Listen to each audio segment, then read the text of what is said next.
ಈಗ 900 ವರ್ಷಗಳ ಹಿಂದೆ ಮಿನುಗಿ ಇತಿಹಾಸದ ಬಾಣದಲ್ಲಿ ಅಂದೇ ಮಿನುಗಿ ಇಂದಿಗೂ ಇತಿಹಾಸದ ಪುಟಗಳಲ್ಲಿ ಸುವರ್ಣಾಕ್ಷರಗಳಿಂದ ಶರಣ ಸಾಹಿತ್ಯವಾಗಿ ಮಿರಮಿರನೆ ಮಿಂಚುತ್ತಿರುವ ವಚನ ಸಾಹಿತ್ಯಕ್ಕೆ ಮೊದಲು ನಾವೆಲ್ಲ ಹಣೆ ಮಣಿದು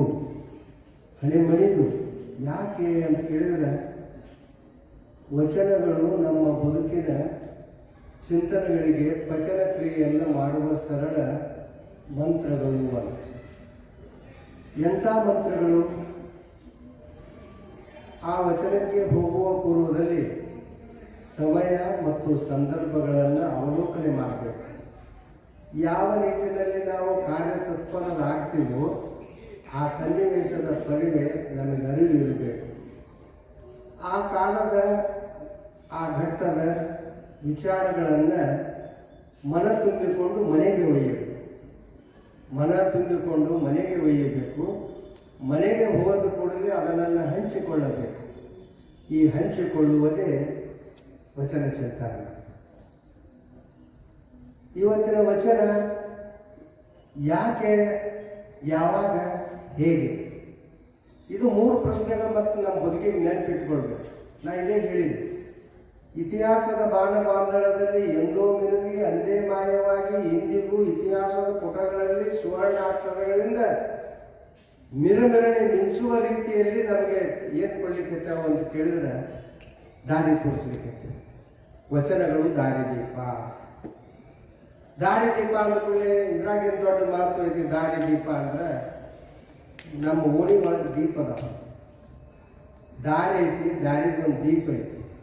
ಶರಣರು ಹೆಂಗಿದ್ರು ಅಂದ್ರೆ ಮಾತಾಡಿದ್ದೆಲ್ಲ ಮಂತ್ರ, ಮಾತಾಡಿದ್ದೆಲ್ಲ ವಚನ, ಮಾತಾಡಿದ್ದೆಲ್ಲ ತಂತ್ರಜ್ಞಾನ, ಮಾತಾಡಿದ್ದೆಲ್ಲ ವಿಜ್ಞಾನ, ಮಾತಾಡಿದ್ದೆಲ್ಲ ಸುಜ್ಞಾನ, ಮಾತಾಡಿದ್ದೆಲ್ಲ ಸದ್ಭಾವ, ಮಾತಾಡಿದ್ದೆಲ್ಲ ಅನುಭವ. ಈ ನಿಟ್ಟಿನೊಳಗೆ ದಾರಿದೀಪ ನಮಗಾಗಿದ್ರಲ್ಲ, ಹಂಗಾರೆ ದಾರಿದೀಪ ಅಂತ ನಾವು ಯಾಕೆ ಬಳಸ್ತೀವಿ? ಇದನ್ನ ದಾರಿಗೆ ನೋಡಿ ಕಂಬಕ್ಕೆ ಲೈಟ್ ಹಾಕಿರ್ತಾರೆ. ಲೈಟ್ ಹಾಕಿದಾಗ ಆ ಲೈಟ್ ಮ್ಯಾಲೆ ಕೂಡಿಸಿರ್ತೀವಿ. ಆ ಲೈಟ್ ನಮ್ಗೆ ಹಿಂಗೆ ಬಾಗಿರ್ತದೆ, ಬಾಗಿ ನಮಗೆ ಬೆಳಕಾಗಿ ಕೊಡ್ತಿರ್ತದ. ಇದರ ಅರ್ಥ ಏನು ಅಂದ್ರೆ, ವಚನಗಳು ಏನು ಹೇಳ್ತಾವಂದ್ರೆ, ಮೇಲೆ ಏರು ಬೆಳಕು ಬೀರು ಆದರೂ ನೀ ತಲೆ ಬಾಗಿರು ಅನ್ನುವಂಥ ದಾರಿದೀಪ ನಮಗೆ ಬದುಕಿನ ಕಥೆಯನ್ನು ಕೊಡ್ತದಲ್ಲ, ಇದು ನಮ್ಮ ಬದುಕಿನ ಕಥೆ. ಅದಕ್ಕೆ ವಚನಗಳು ನಮ್ಮ ಬದುಕಿನ ಕಥೆಯಾಗಿವೆ. ನಾವೆಲ್ಲ ವಿಚಾರ ಮಾಡ್ಬೇಕು. ಆ ವಚನಕ್ಕೆ ಹೋಗುವ ಪೂರ್ವದಲ್ಲಿ ನಾ ಮೊದಲ ಒಂದು ಮಾತು ಹೇಳಿದ್ದೆ, ಯಾವುದನ್ನು ಮಾಡಬೇಕಾಗಿತ್ತಂದ್ರೆ, ಮದುವೆ ಮಾಡಬೇಕಾಗಿತ್ತಂದ್ರೆ ಕನ್ಯಾ ನೋಡ್ಬೇಕು, ಹೊರ ನೋಡ್ಬೇಕು, ಮನೆ ನೋಡ್ಬೇಕು, ಮಣಿತಾನ ನೋಡ್ಬೇಕು, ಮಣಿತಾನ ನೋಡಿದ್ಮೇಲೆ ಗಟ್ಟಿ ಮಾಡ್ಬೇಕು, ಗಟ್ಟಿ ಮಾಡಿದ ಮೇಲೆ ಮದುವೆ ತಯಾರಿ ಮಾಡ್ಬೇಕಲ್ಲ. ಎಲ್ಲದಕ್ಕೂ ಅದೇ ರೀತಿ ತಯಾರಿ ಇರ್ತದೆ. ಈ ಪೂರ್ವ ಪೀಳಿಗೆಯಾಗಿ ಜವಳಿಗೆಯವರು ತಮ್ಮ ಅನುಭವವನ್ನು ಹಂಚಿಕೊಂಡಿದ್ದಾರೆ. ತಮ್ಮ ಅನುಭವ ಹೇಗಿತ್ತು ಅಂದರೆ ಅದರ ಜೋಡಿನ ಹೋಗೋದು. ಈ ಕ್ರಾಸ್ ಕೈ ಬಂದಿತ್ತಲ್ಲ, ಇದೆ ಪ್ರೀತಿ ಕ್ರಾಸ್ ಆಗಬಾರ್ದು, ಬದುಕಿಗೆ ಕ್ರಾಸ್ ಆಗ್ತದೆ. ಇದು ಕ್ರಾಸ್ ಅನ್ನೋದು ಬದುಕಿಗೆ ಕ್ರಾಸ್ ಆಗ್ತದಲ್ಲ, ಆ ಕ್ರಾಸ್ ಮಾಡಬಾರ್ದು.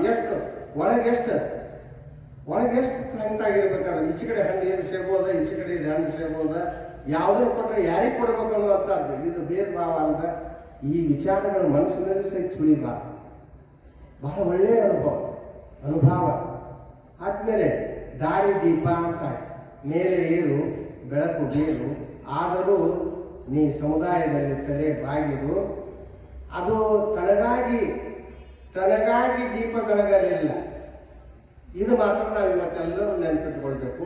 ವಚನಗಳು ತಮಗಾಗಿ ಅಲ್ಲ, ಶರಣರು ತಮಗಾಗಿ ಅಲ್ಲ.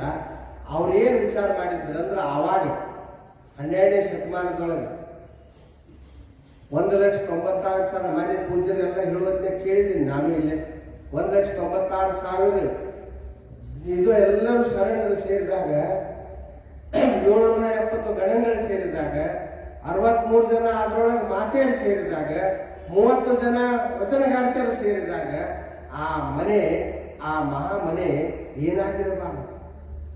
ಕನ್ನಡ ಸಾಹಿತ್ಯ ಸಾರ್ವಭೌಮರು ಯಾರು ಅಂದ್ರೆ ವಚನಗಳು.